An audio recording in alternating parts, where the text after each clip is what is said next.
Kumusta kaibigan? Halina at tayo ay maglakbay na puno ng kaalaman at aral. Mula sa mundo ng siyensya, hanggang sa kasaysayan, ating tatalakayin ang iba't ibang paksa na magpapalawak ng ating kaalaman, at magpapaningas ng ating kuryosidad. Kaya kung handa na kayong matuto, mag-relax at mag-enjoy lamang tayo. Tara, at atin ang simulan. Sama-sama tayong mag-explore, at matuto sa ating bagong talakayan. Alokasyon at sistemang pang-ekonomiya. Susi sa Monland na lipunan. Sa bawat araw, nahaharap ang ating lipunan sa isang mahalagang hamon.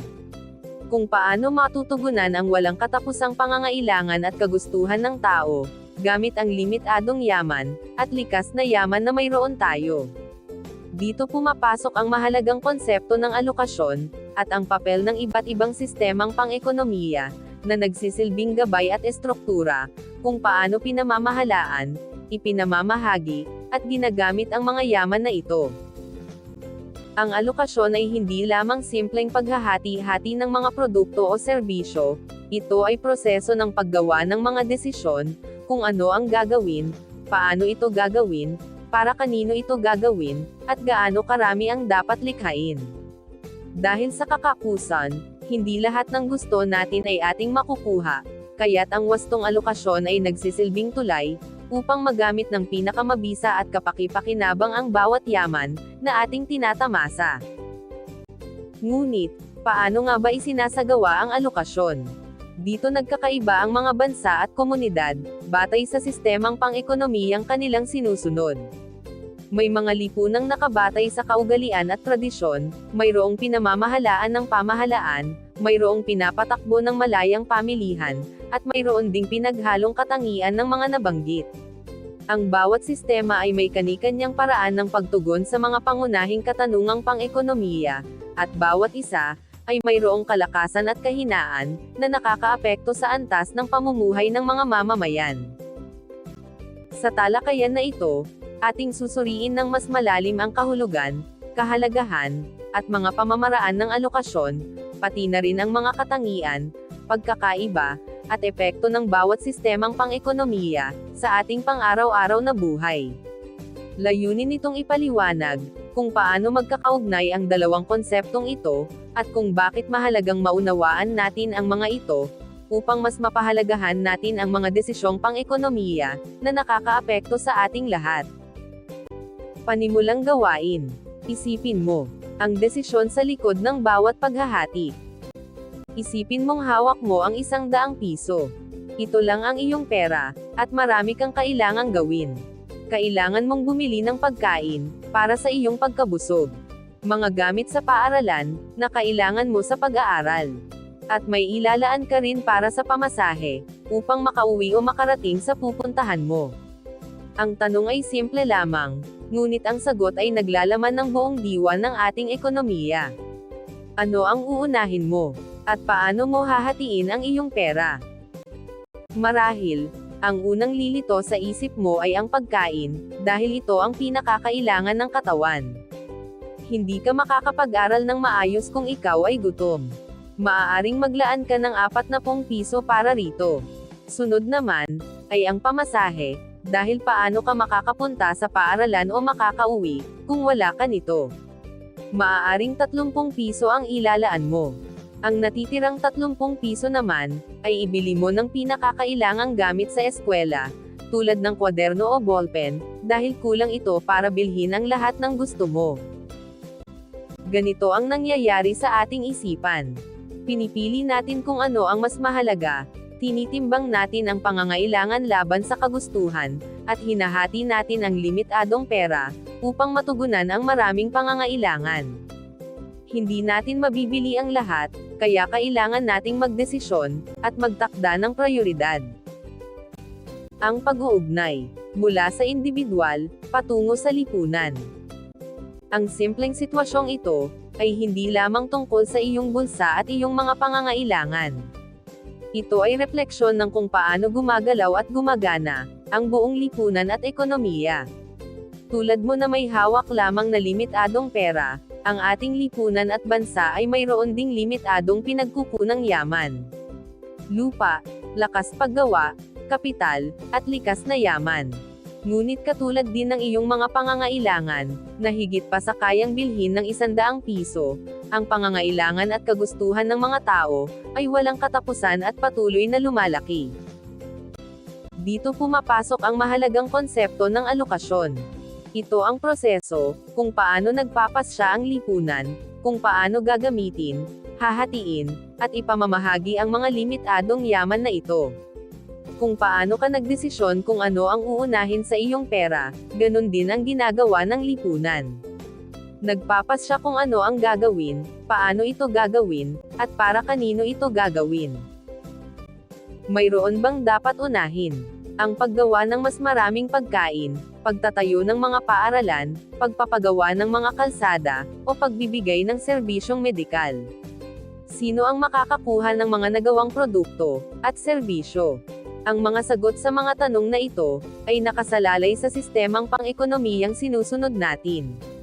Kung ito ba ay nakabatay sa tradisyon, kontrolado ng pamahalaan, pinapatakbo ng pamilihan, o pinaghalong sistema. Ang simpleng gawaing ito ay nagpapakita sa atin na ang economics ay hindi lamang nasa libro o sa mga gusali ng gobyerno. Ito ay nasa bawat desisyon natin araw-araw. Ang kakayahang pumili at maglaan ng yaman ng matalino, maging individual man o bilang isang bansa, ang susi upang mapagtagumpayan ang hamon ng kakapusan, at matugunan ang mga pangangailangan ng bawat isa. 4 na batayang katanungang pang-economics. Ang gabay sa paggamit ng yaman.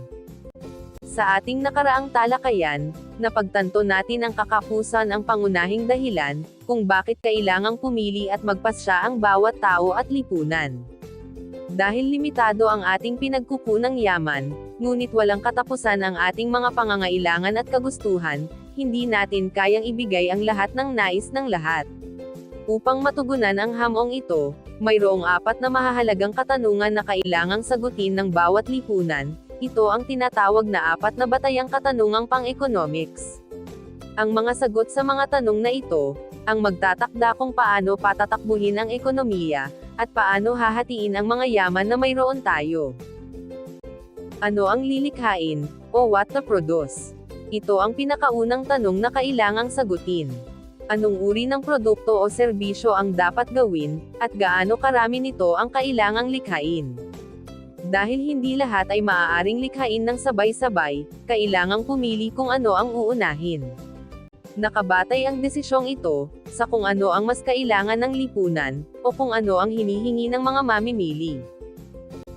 Mga halimbawa, sa agrikultura, dapat bang magtanim ng mas maraming bigas na pangunahing pagkain ng lahat, o magtanim ng mais na ginagamit din sa pagkain, at paggawa ng ibang produkto? Sa industriya, sa panahon ng pangangailangang pangkalusugan, dapat bang ibuhos ang lakas at yaman sa paggawa ng face mask at gamot, o ipagpatuloy ng tuloy-tuloy ang paggawa ng mga gamit sa paaralan at opisina? Ang sagot dito ay nagpapakita ng prioridad ng lipunan, kung ano ang itinuturing nitong mas mahalaga para sa kapakanan ng nakararami. Paano lilikhain, o how to produce? Kapag napagdesisyonan na kung ano ang gagawin, sumusunod ang tanong na, anong pamamaraan, o paraan ang gagamitin sa paglikha ng mga produkto at serbisyo? Dito pinag-uusapan ang mga teknolohiya, kagamitan, at prosesong gagamitin. Pagpipilian kung gagamit ba ng maraming lakas paggawa, o masasandalan ang makabagong makinarya at kagamitan. Nakadepende rin ito sa kung anong mga yaman ang sagana, o mayroon ang bansa. Mga halimbawa, mano-manong paggawa. Sa mga lugar na maraming manggagawa at limitado ang makina, sa ginagamit ang lakas ng tao, tulad ng sa pagtatahi ng damit, o paggawa ng mga sining, at kagamitang gawa sa kamay. Makabagong teknolohiya. Sa malalaking pabrika, mas ginagamit ang mga makina at computer, upang mapabilis ang produksyon, at maging pare-pareho ang kalidad ng mga produkto. Ang tanong na ito ay tumutukoy rin sa kahusayan, paano magagawa ang isang produkto sa pinakamabilis, pinakamura, at pinakamahusay na paraan. Para kanino lilikhain, o for whom to produce? Ito naman ang tanong tungkol sa pamamahagi. Sino ang makakatanggap o makikinabang sa mga nilikhang produkto at serbisyo? Sino ang may kakayahang bumili at gumamit nito? Dito lumalabas ang isyu kung paano hinahati ang mga yaman at yaman ng lipunan. Nakabatay ito sa kita, kakayahan, pangangailangan, o patakaran ng pamahalaan. Ipinapakita nito kung paano inaakma ang mga produkto ayon sa kakayahan at kalagayan ng mga mamamayan. Mga halimbawa, para sa nakararami, pagtatayo ng mga murang pabahay, at abot-kayang pagkain, para sa mga mamamayang may mababang kita. Para sa may kakayahan, paggawa ng mga mamahaling sasakyan, luho, o mga luxury condominium, na sadyang dinisenyo para sa mga taong may sapat na kakayahang pinansyal, na bumili nito. Ang tanong na ito ay nagpapakita kung paano tinutugunan ng lipunan ang pangangailangan ng iba't ibang antas ng tao sa komunidad. Gaano karami ang lilikhain? Ang huling tanong ay tumutukoy sa sukat at dami. Ilang unit o dami ng produkto at serbisyo ang dapat likhain. Hindi sapat na alam lang natin kung ano, paano, at para kanino. Kailangan ding tiyakin ang tamang dami. Ang sagot dito ay nakabatay sa dalawang pangunahing bagay: ang pangangailangan ng tao, at ang kakayahan ng ekonomiya na lumikha gamit ang mga yaman nito. Kung masyadong kaunti ang gagawin, may magkukulang; kung sobra naman, maaari lamang itong masayang. Mga halimbawa, ang dami ng bakuna o gamot na gagawin ay dapat nakabase sa bilang ng mga taong kailangan nito sa isang komunidad. Ang dami ng ani ng palay ay dapat katumbas ng pangangailangan ng populasyon, habang isinasaalang-alang din ang kakayahan ng mga magsasaka at lupa na makapagbigay nito. Bakit mahalaga ang mga tanong na ito? Ang apat na katanungang ito ang nagsisilbing pundasyon ng lahat ng gawaing pang-ekonomiya. Ang bawat lipunan, maging ito man ay maliit na komunidad o malaking bansa, ay kinakailangang sagutin ang mga ito. At ang paraan ng pagsagot dito ang nagtatakda kung anong sistemang pang-ekonomiya ang sinusunod nila, kung ito ba tradisyonal, utos, pamilihan, o pinaghalong sistema. Alokasyon, ang susi sa wastong paggamit ng yaman. Sa ating nakaraang talakayan, napag-alaman natin na dahil sa kakapusan, kailangang sagutin ng bawat lipunan ang apat na batayang katanungang pang-economics. Ano ang lilikhain, paano ito lilikhain, para kanino, at gaano karami? Ang proseso ng pagsagot at pagsasagawa ng mga desisyong ito ay tinatawag nating alokasyon.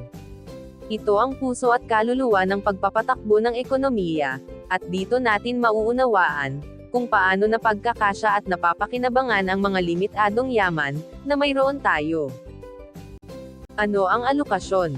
Ayon sa kahulugan, ang alokasyon ay ang paraan ng pamamahagi at paggamit ng limitadong pinagkukunang yaman upang matugunan ang tila walang katapusang pangangailangan at kagustuhan ng mga tao. Isipin mo ito bilang isang proseso ng pagbabahagi o paglalaan.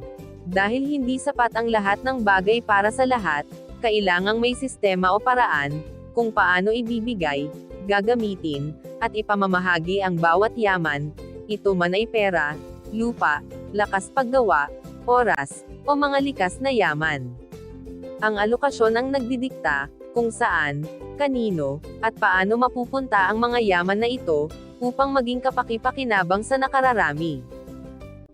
Kahalagahan ng alokasyon.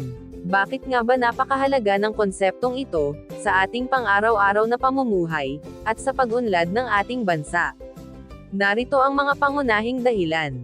Nakakatulong sa wastong paggamit ng yaman. Tinitiyak nito na ang bawat yaman ay napupunta sa tamang gamit at napapakinabangan ng husto. Hindi ito basta-basta ginagamit o inilalaan nang walang tiyak na layunin. Nakababawas sa pag-aaksaya. Kapag may maayos na alokasyon, naiiwasan ang sobrang produksyon, maling paggamit, o pagkalugi.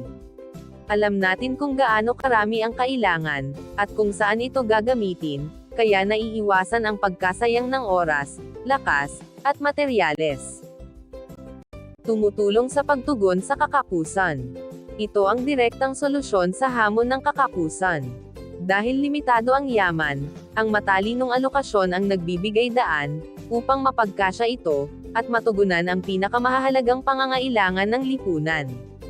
Nagbibigay prioridad sa mahahalagang pangangailangan. Sa pamamagitan ng alokasyon, natutukoy kung ano ang uunahin. Mas binibigyang diin at inilalaan ang yaman, sa mga bagay na pinakakailangan para sa kaligtasan, kalusugan, at pamumuhay ng tao, kaysa sa mga bagay na luho lamang. Mga halimbawa ng alokasyon. Makikita natin ang proseso ng alokasyon, sa iba't ibang antas ng lipunan, mula sa ating sariling tahanan, hanggang sa pamahalaan ng ating bansa. Sa pamilya. Ang pamilya ay maituturing na pinakamaliit na unit ng lipunan, at dito natin unang nakikita ang alokasyon sa gawa. Ang mga magulang, ay tumatanggap ng kita, at kailangan nilang hatiin ito sa iba't ibang pangangailangan. Pagkain. Ito ang madalas na pinakamalaking bahagi ng budget, dahil ito ay pangunahing pangangailangan. Edukasyon. Naglalaan ng pera para sa matrikula, uniforme, gamit, at baon ng mga anak, upang magkaroon sila ng magandang kinabukasan. Bayarin sa bahay. Kasama rito ang kuryente, tubig, upa sa bahay, at iba pang gastusin sa tahanan. Dito makikita, na ang kita ay hinahati-hati, ayon sa kung ano ang itinuturing na mahalaga, at kailangan ng bawat miyembro ng pamilya. Sa pamahalaan. Sa mas malawak na saklaw, ang pamahalaan ay gumagawa rin ng alokasyon, gamit ang pondo ng bayan, mula sa buwis at iba pang kita. Ang budget ng bansa ay inilalaan sa mga sumusunod na sektor. Edukasyon, pagtatayo ng mga paaralan, pagbili ng kagamitan, at pagbabayad sa mga guro, upang matuto ang mga kabataan. Kalusugan, pagpapatakbo ng mga ospital, pagbili ng gamot at bakuna, at pagbibigay ng serbisyong medikal para sa publiko. Infrastruktura, pagpapagawa ng mga kalsada, tulay, paliparan, at mga pasilidad, na makakatulong sa pagdaloy ng kalakal at serbisyo sa buong bansa. Ang paraan ng paglaan ng pondo ng pamahalaan, ay nagpapakita rin ng kanilang mga prioridad, kung aling sektor ang nais nilang paunlarin o bigyang pansin, sa isang partikular na panahon. Sa madaling salita, ang alokasyon ay hindi lamang konsepto sa economics. Ito ay isang gawaing ginagawa natin araw-araw. Ang kakayahang maglaan, at mamahagi ng yaman ng tama at matalino, ang susi, upang mapagtagumpayan natin ang hamon ng kakapusan, at makamit ang maunlad at maayos na pamumuhay. Iba't ibang sistemang pang-ekonomiya. Iba't ibang paraan ng pag-unlad. Paano nga ba napagpapasyahan ng isang bansa, kung ano ang gagawin, at para kanino ito gagawin? Ang sagot ay nakasalalay sa sistemang pang-ekonomiya, na kanilang sinusunod. Ito ang nagsisilbing balangkas o paraan ng lipunan, upang ayusin at pamahalaan ang lahat ng gawaing pang-ekonomiya, mula sa paglikha ng mga produkto, pamamahagi nito, hanggang sa paggamit o pagkonsumo ng mga serbisyo. Walang iisang paraan na sinusunod ang lahat ng bansa. Mayroong 4 na pangunahing uri ng sistemang pang-ekonomiya, at bawat isa ay may kani-kanyang katangian, kalakasan, at kahinaan. Alamin natin ang mga ito. Tradisyonal na ekonomiya. Ito ang pinakamatandang uri ng sistemang pang-ekonomiya, na umiiral pa rin sa ilang bahagi ng mundo, lalo na sa mga liblib na lugar, o katutubong komunidad. Katangian ng tradisyonal na ekonomiya. Ang lahat ng desisyon at gawain, ay nakabatay sa kaugalian, paniniwala, at tradisyon, na ipinamana mula pa sa mga ninuno. Kung ano ang ginawa ng mga magulang, iyon din ang gagawin ng mga anak. Gumagamit ng simpleng teknolohiya at pamamaraan ng paggawa.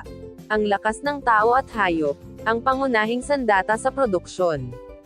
Karaniwang nakasentro sa agrikultura, pangangaso, o pangingisda. Kalamangan ng tradisyonal na ekonomiya.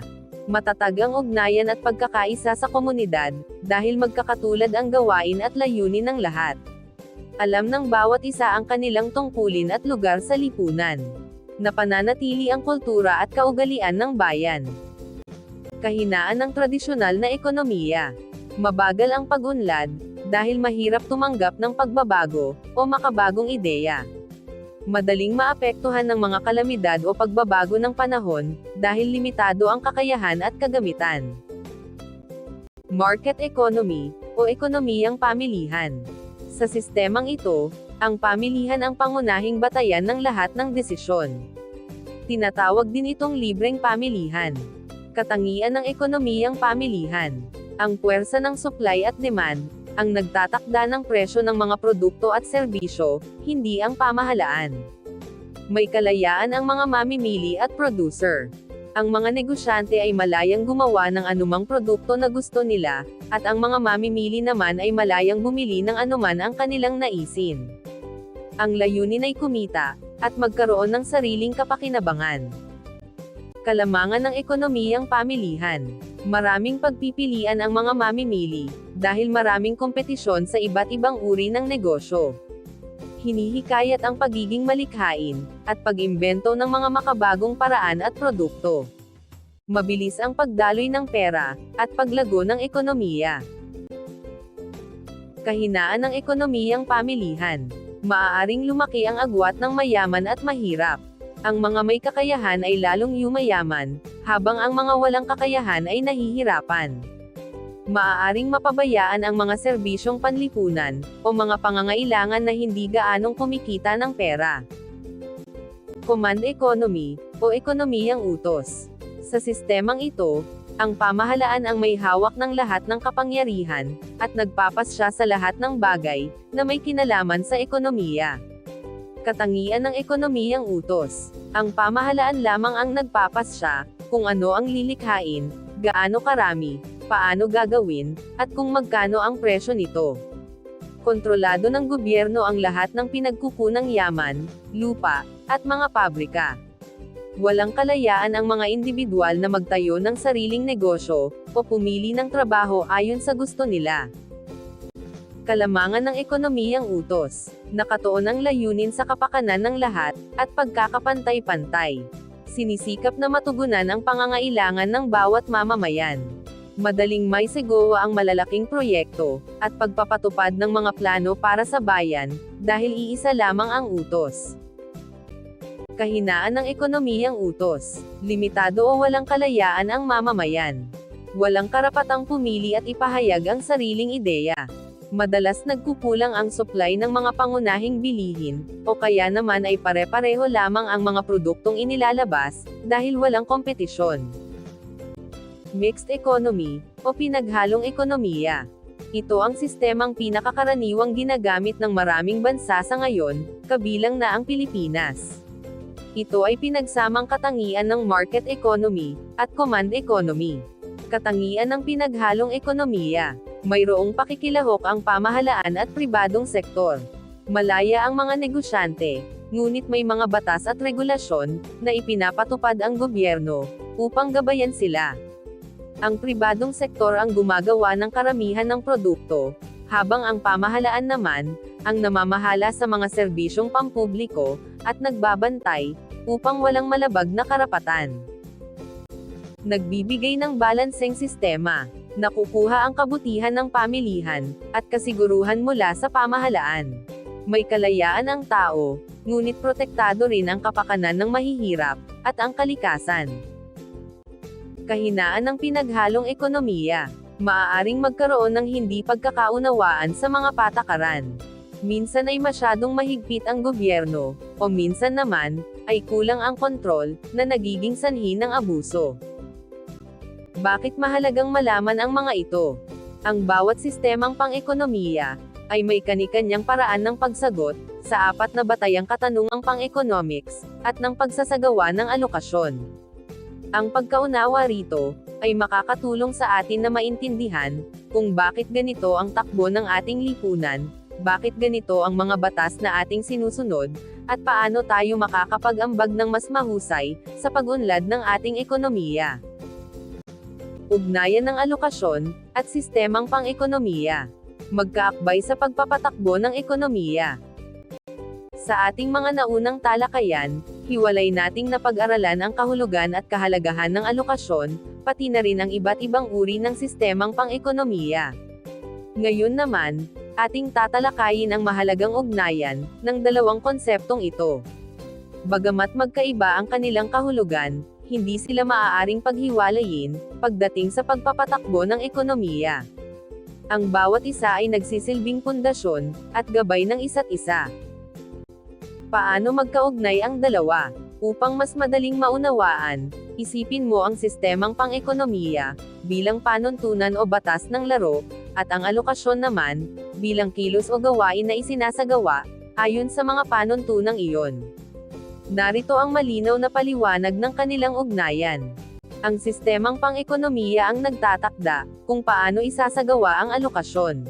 Ibig sabihin, ang uri ng sistemang sinusunod ng isang lipunan o bansa, ang magsasabi kung sino ang may karapatang magpasya, kung ano ang mga pamantayan, at kung paano hahatiin at ipamamahagi ang mga yaman.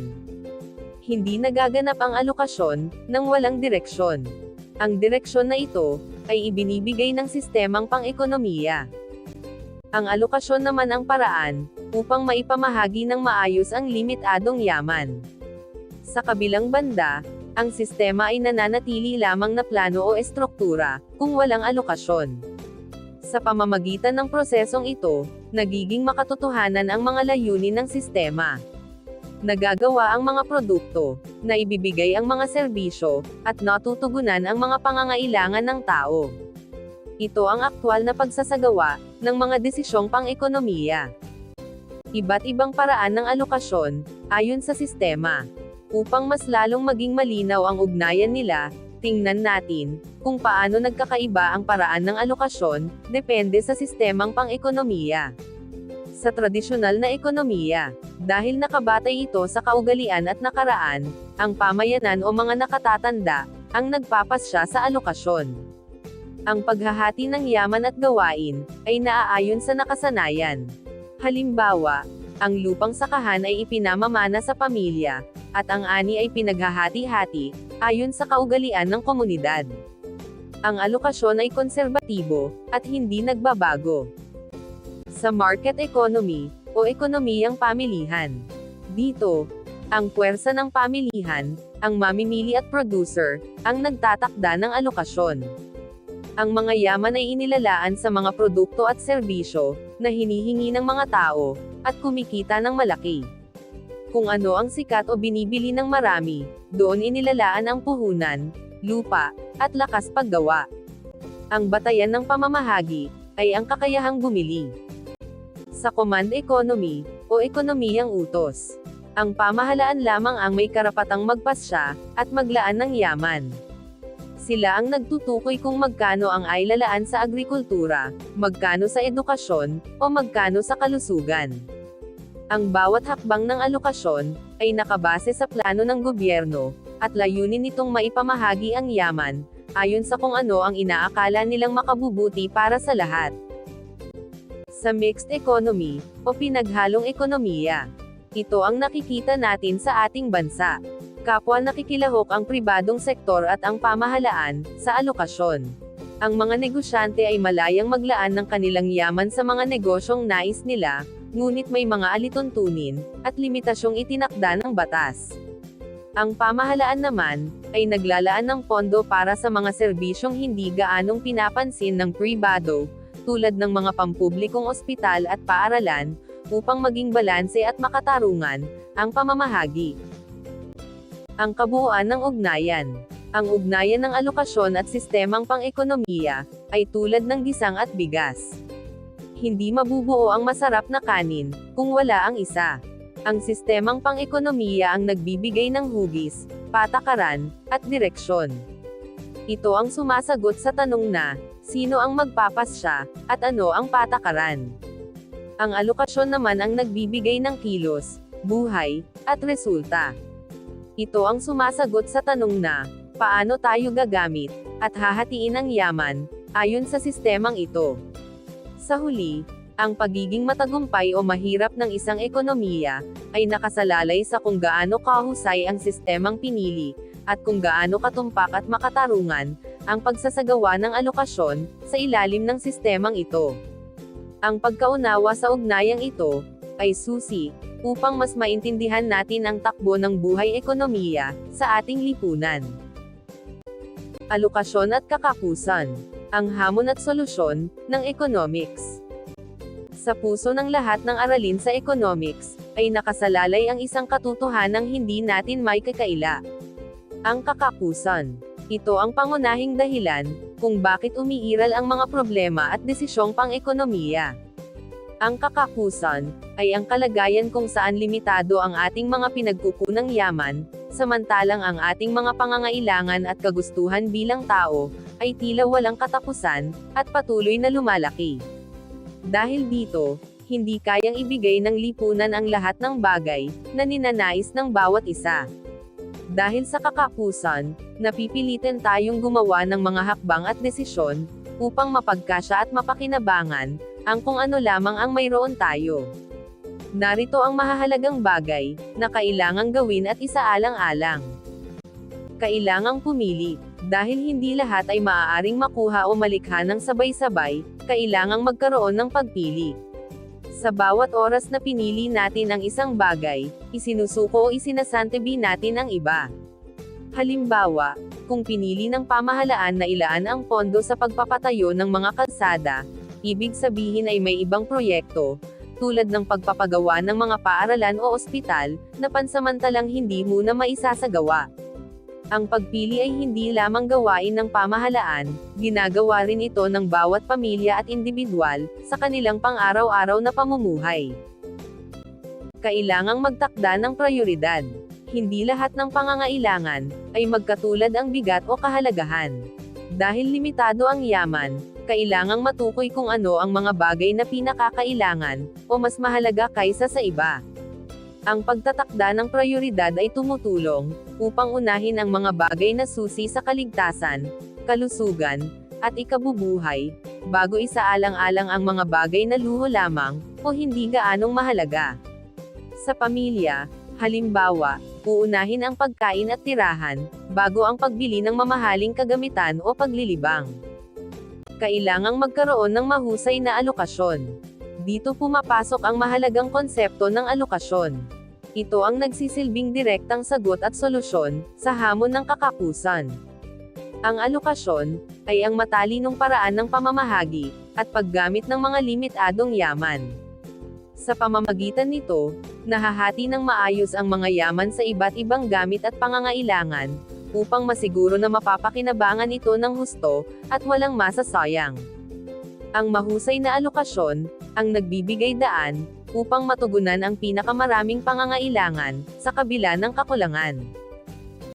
Kailangang gumamit ng angkop na sistemang pang-ekonomiya, upang maging maayos, patas, at epektibo ang pagpili, pagtatakda ng prioridad, at paglalaan ng yaman, kailangang mayroong estruktura o gabay. Ito ang tungkulin ng sistemang pang-ekonomiya.